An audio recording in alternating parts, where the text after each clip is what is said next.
9.5 साल तक आपको जनता की याद नहीं आती है। आपको बताया चुनाव के 2 ठीक बार पहले आपको याद आती है। आप ये मान लीजिए कि वोट बैंक की राजनीति है, और जब तक आप ये करते रहेंगे, कम से कम विकास के नाम पर कांग्रेस वोट नहीं मांग सकती।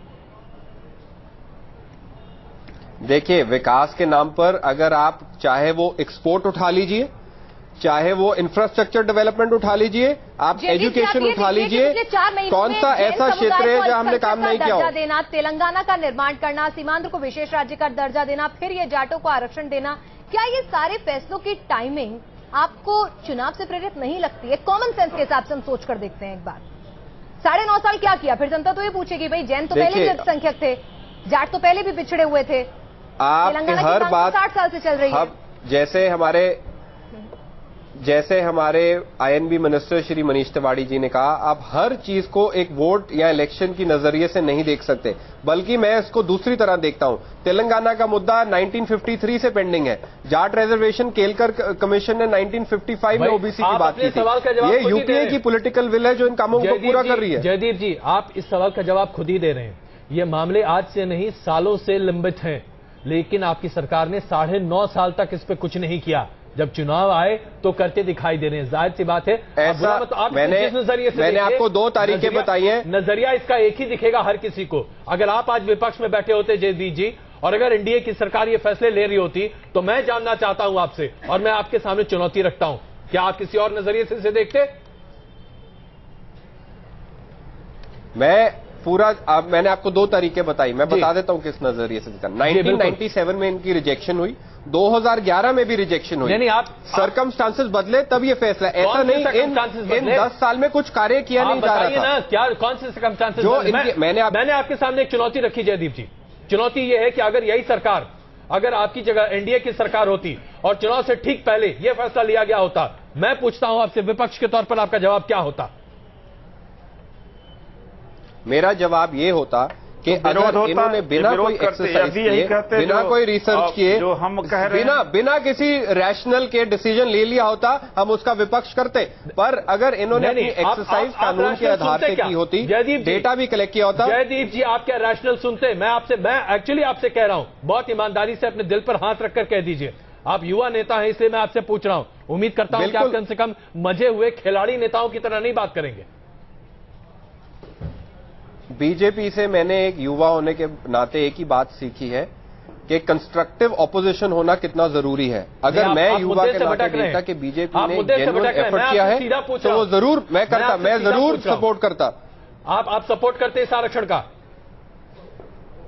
अगर एनडीए सरकार ने यही काम किया होता और आप कांग्रेस के प्रवक्ता होते 2004 में चुनाव से ठीक पहले, तो आप इसको सपोर्ट करते? कहते कि बीजेपी सरकार ने बहुत अच्छा काम किया है, हम इसका समर्थन करते? नहीं, बीजेपी ऐसा करती ही ना, एनडीए ने ऐसा कोई काम किया ही नहीं है, और बीजेपी ऐसा करती ही नहीं, तो ऐसा यही तो खूबी है, बीजेपी कभी कुछ नहीं करती, सिर्फ बोलती है। जब एनडीए के ऐसे कारनामे पूर्व में होते, तो बीजेपी ऐसा करने न पहले किया है, न करने जाएगी, तो ये प्रश्न ही नहीं बनता। राहुल राजनीति बदलने की बात करते हैं, लेकिन जब फैसलों की बात आती है तो लगता है राजनीति बदलती नहीं है, वो इसी तरह से चलती है, वोट बैंक की राजनीति के तौर पर, जहां आरक्षण कम्युनलिज्म हर कार्ड खेला जाता है। एक और विवादास्पद मुद्दा है खाप का। खाप पर खामोश क्यों रहते हैं नेता, ये भी एक सवाल लगा रहता है। बिल्कुल, आइए हम आपको एक छोटी सी रिपोर्ट दिखाते हैं कि किस तरीके से खाप पंचायतों के खिलाफ, चाहे कांग्रेस हो, बीजेपी हो या कोई भी हो, पश्चिमी उत्तर प्रदेश, राजस्थान और साथ ही साथ हरियाणा के मामले में जहां खाप पंचायत का नाम सामने आता है, वहां पर कोई कुछ नहीं कहता। ये जो अभी आरक्षण की बात कही गई है, ये भी खास करके प्रमुखता इन 3 राज्यों में ही इसका असर दिखाई देगा। तो आइए छोटी सी रिपोर्ट देखते हैं, चर्चा फिर आगे करते हैं। वोट के लिए कुछ भी करेगा, हमारे देश की राजनीति कुछ इसी ढर्रे पर चलती नजर आती है। चाहे वो किसी समुदाय का तुष्टीकरण हो या फिर सामाजिक ढांचे से जुड़ा मामला, राजनीतिक दल हमेशा ही कोई ठोस कदम उठाने से कतराते हैं। एक ऐसा ही मुद्दा है खाप पंचायत का। खाप की परिभाषा तो समाज को जोड़ने वाली संस्था की है, लेकिन कई बार खाप पंचायतों पर तालिबानी फरमान जारी करने और कानून की हद पार करने के इल्जाम लगे हैं। भ्रष्टाचार और नई राजनीति का दावा करने वाले अरविंद केजरीवाल आपके मुद्दे पर अपने सुर बदलते नजर आते हैं।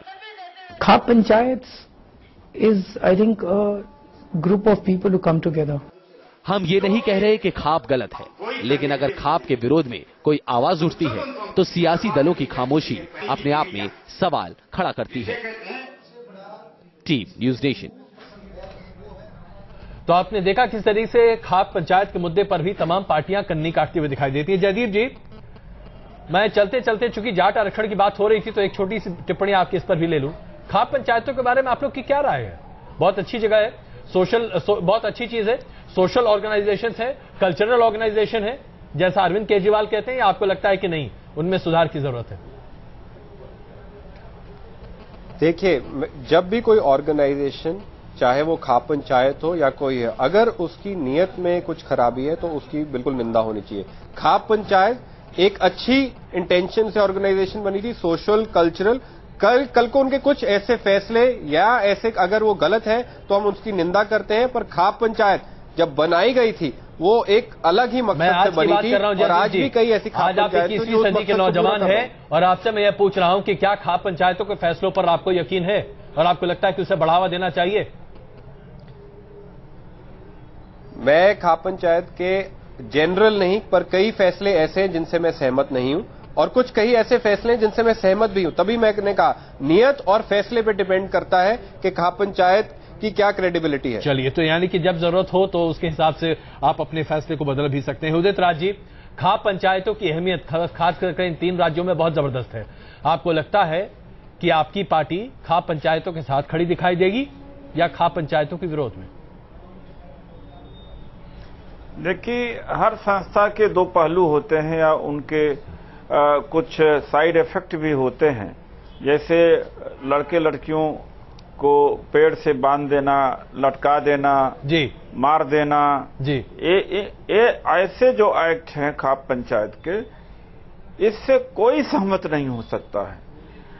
लेकिन जहां तक उसका सोशल कल्चरल एस्पेक्ट है जी, nobody can question anybody. चलिए, Constitution gives a guarantee बिल्कुल to farm association. तो एसोसिएशन तो कोई बना सकता, बिल्कुल नहीं, इसमें कोई शक नहीं है, इसमें कोई शक नहीं। आप दोनों सही बात कह रहे हैं, लेकिन कोई भी राजनीतिक दल आज शायद ये जोखिम नहीं उठा सकता कि खाप पंचायतों के खिलाफ एक भी शब्द मुख्तर तरीके से, मुखर तरीके से कह सके। ये वही मसला है जैसे जाटों का आरक्षण देना जरूरी था, क्योंकि वोट वाकई में जरूरी है। बहुत धन्यवाद आप दोनों का इस चर्चा में शामिल होने के लिए। वापस आते हैं और खबर के साथ।